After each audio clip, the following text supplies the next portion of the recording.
Alright everybody, I greatly appreciate you tuning in to my channel. I'm BJ from the 478 and today I got a treat for you. We have this on bags. It's slammed right now. I released all the air out of it. But man, that's one mean hot rod. I love the hot rod look.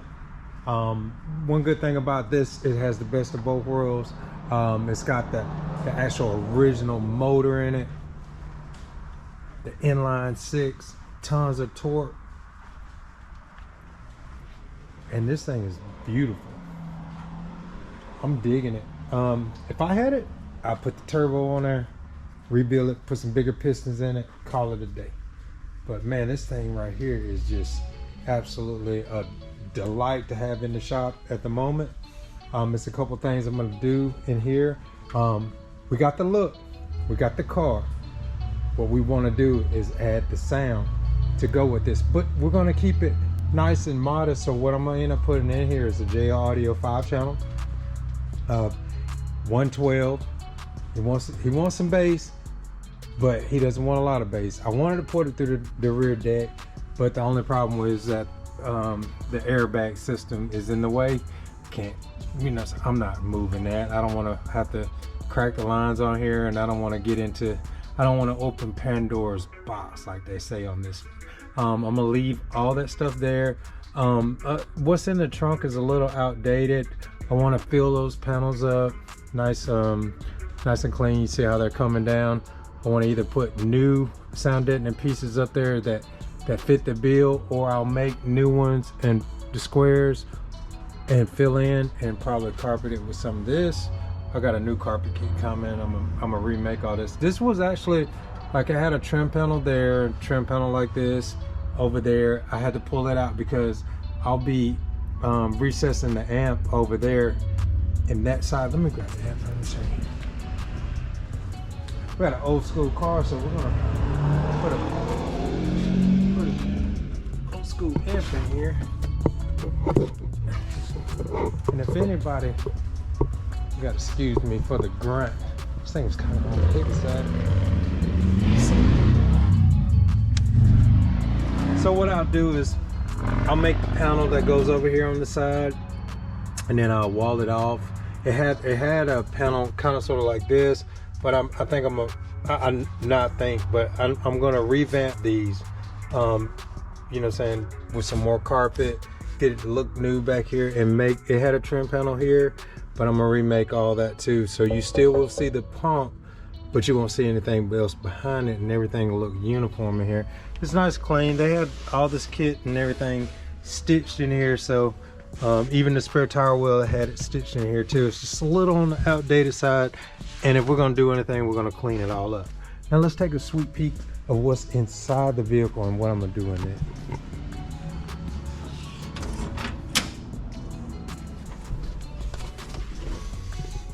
All right, so I'll be putting either two 6.5 mid-bass drivers back there, or I may do two 6x9s. I'm trying to think which would be better, but seeing this is old school, you know, maybe the 6x9s probably would look better back there. Just nothing real fancy schmancy. I'm just talking about just pulling this out, cutting some 6x9s down in there, and remount them in there, and make sure they're super secure.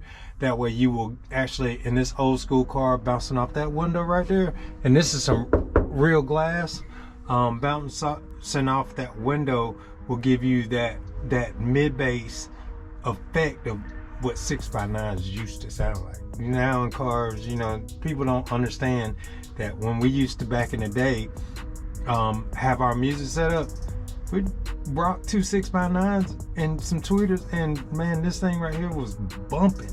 So yeah, I'm gonna do the 6x9s back there. I am gonna do the sub, like I said, the one JL Audio 12, and then I'll have everything to where it's just nice and sweet. It's got a good, nice, clean sound. So nothing too major. Now, what's in the front is it actually had an audio Vox, an aftermarket audio Vox tape deck, you know, dual shaft mount radio. But in order for me to take this out and do my my plate that I want to build up in here, I had to remove the radio. So what I'm gonna end up doing, talk to the customer, just gave him a quick layout. I'm going to actually go ahead and put that radio back in here because it actually looked factory.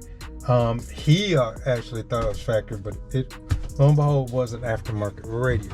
So I don't want to obstruct the switches. I don't want to have to cut this out because we want to keep it majority original. I was going to order another retro style radio, but he wants a touchscreen, something Bluetooth, which a retro style radio would have been Bluetooth as well, but he wants the cup holders. And you know, when people want what they want, I'm gonna give them what they want, you know. So I'll do a console that'll hopefully match up with this carpet down here. I'll vinyl it, whatever, so it'll look the part. Let's put it like that. It'll look like it came in here. Then I'll make the plate, put the plate back in.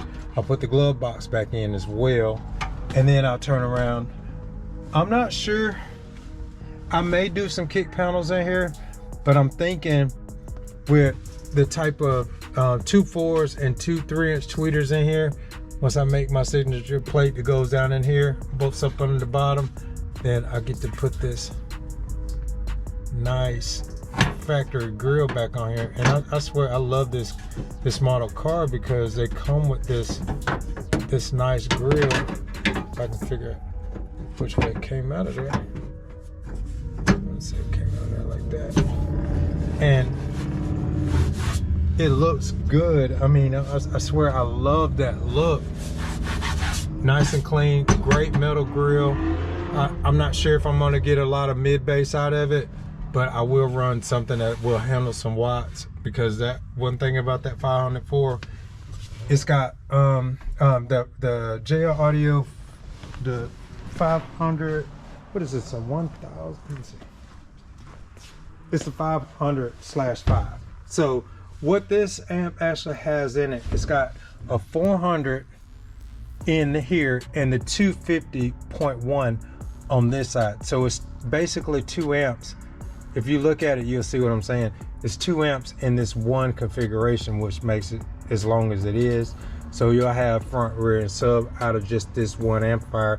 It's capable of running the whole system. But yeah, right here, this is the 250/1, and then you'll have the 400 or maybe the 500/4 on this side. I'm not sure between the 100 watts difference, but all I know is this thing is nice, clean, and it is an old school amp that we used to run back in the day, and this thing right here probably cost you every bit of $1,500 back in early 2000s, and they were buying them like it was hotcakes.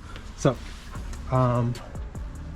let's see what else we got going on. So I'll be running a VFL OFC amp wiring kit, and let's take a little dive on the wheels. Let's get on this side so you can see.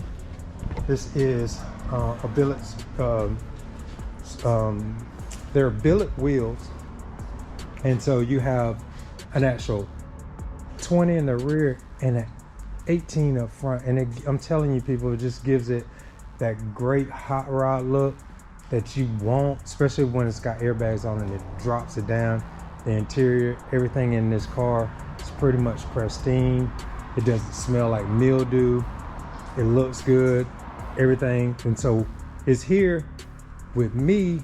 It looks good like it does. We're gonna clean it up after the fact.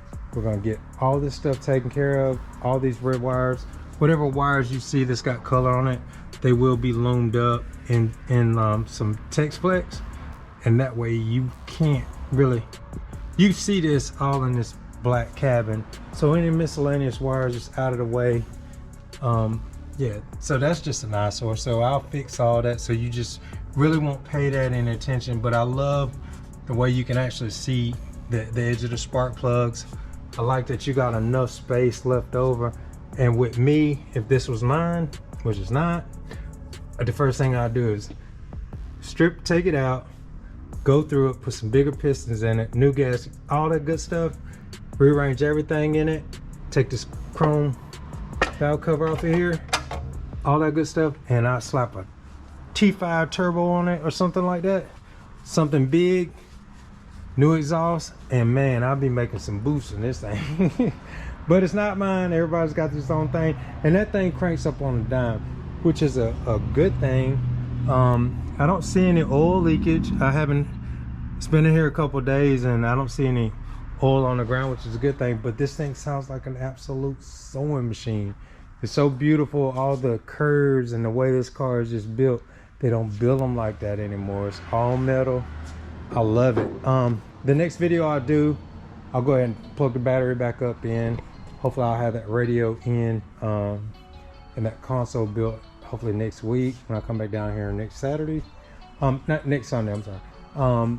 Put that console in and then I'll start running everything back. I'll be making an amp rack this week. So next time you see this video on part 2, all that stuff should be, you know, saying done and completed. And then I'll give you a final turnout, then we'll go ahead and release it. Because it's not a big job. It's just gonna be a tedious one to keep it nice and clean.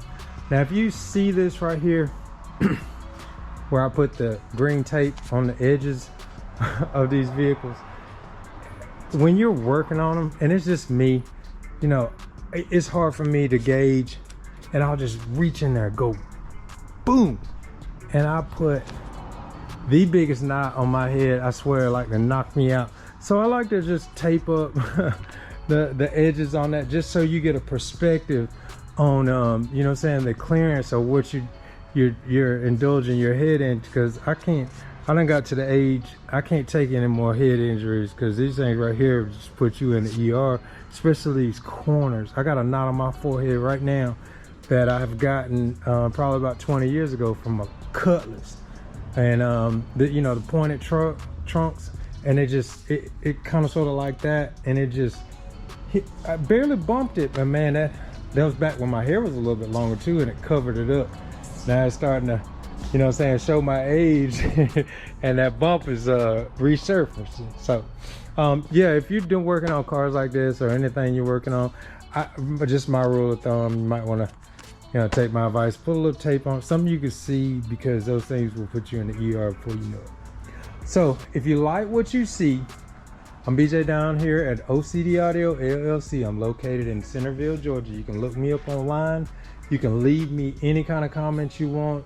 You can ask me anything. Hopefully I can get back to you in a timely fashion. And then if you're not a subscriber, please like and subscribe this video, share it, and on to the next one. Thank you.